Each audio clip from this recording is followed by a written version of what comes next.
Hello friends, in last video we have studied about series and parallel combination of capacitor.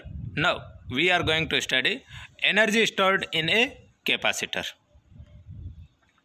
In a capacitor, just talk about parallel plate capacitor in which medium between both plates is vacuum or medium is absent. Both plate has equal and opposite charge.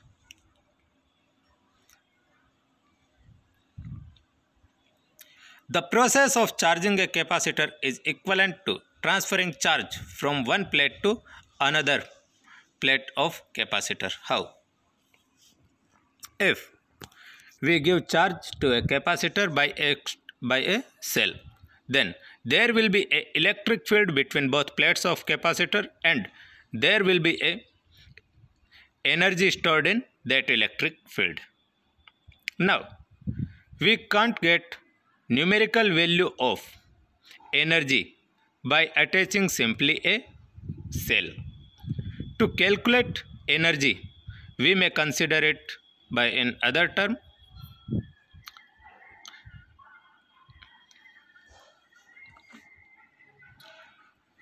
The process of charging a capacitor is equivalent to transferring charge from one plate to another plate. By transfer of charge, both plates will get equal and opposite charge. Due to equal and opposite charge, there will be a electric field and there will be a energy in that electric field. We may calculate work done in transferring charge from a plate to another plate. The moment charging starts, there is a potential difference between the plates. Therefore, to transfer charge against the potential difference, some work is to be done. This work is stored as electrostatic potential energy or in terms of energy stored in electric field.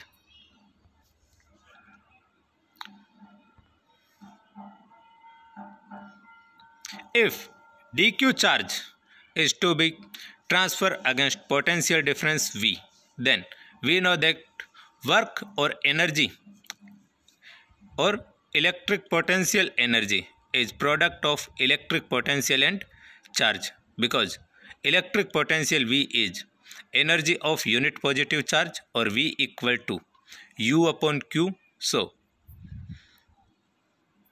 U equal to Q into V. So in transfer of small charge, work will also very small. Du, which is amount of energy, will same as amount of work dW equal to V into dq. Now, we have to charge the capacitor from charge 0 to Q. Then, work or energy will be calculated by integration with limit from 0 to Q. Now, capacitance of a parallel plate capacitor is epsilon naught A by D, which depends only on distance between plate and area of a plate. So, C is constant. Constant will come out from sign of integration. So, there will be C integration 0 to Q, Q dq. We know that integration of x with respect to x is x square by 2. So, integration of q with respect to q will also q square by 2. By putting limits, we will get half q square upon c. Now, as we know that charge of a capacitor q equal to Cv. If we put that value, then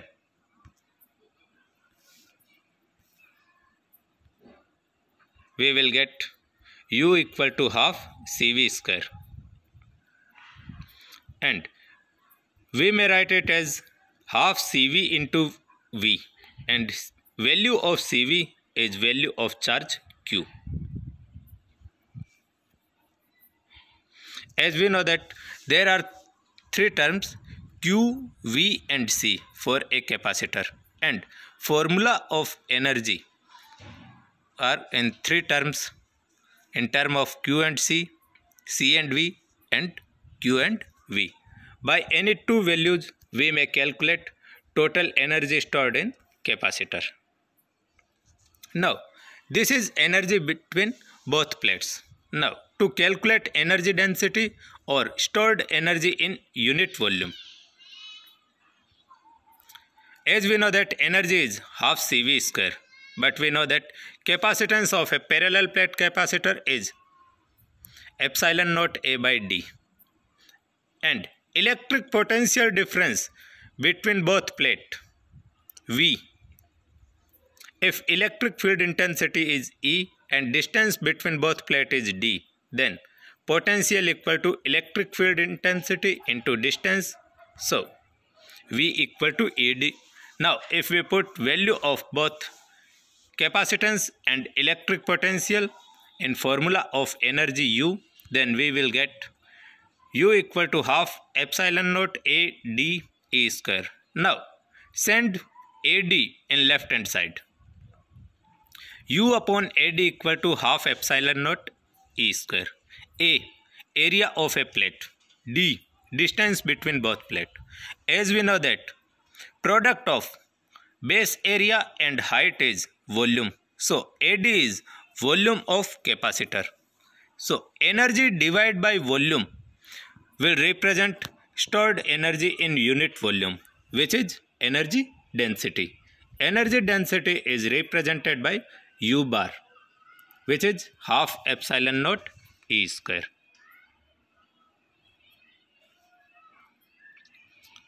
Since energy density, energy upon volume, so its unit is joule upon meter cube. Okay, thank you.